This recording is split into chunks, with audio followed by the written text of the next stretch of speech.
জানো, কখনো কখনো মনে হয় গরিব ঘরে জন্মে বড় বড় স্বপ্ন দেখাটা অনেক বড় একটা অপরাধ।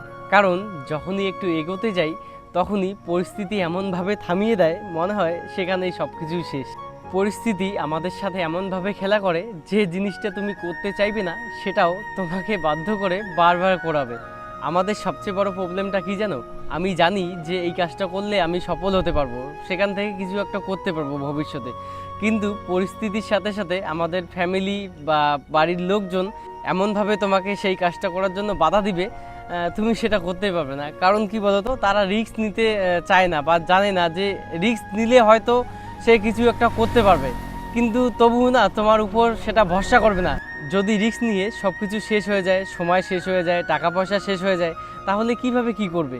কিন্তু এটাই আমাদের গরিব মানুষের সব থেকে বড় আর কি মেন্টালিটিতে খারাপ, যে রিস্ক নিতে চাই না আমরা, বা বাড়ির থেকে পরিবার পরিজন আমাদের রিস্ক নিতে দেয় না।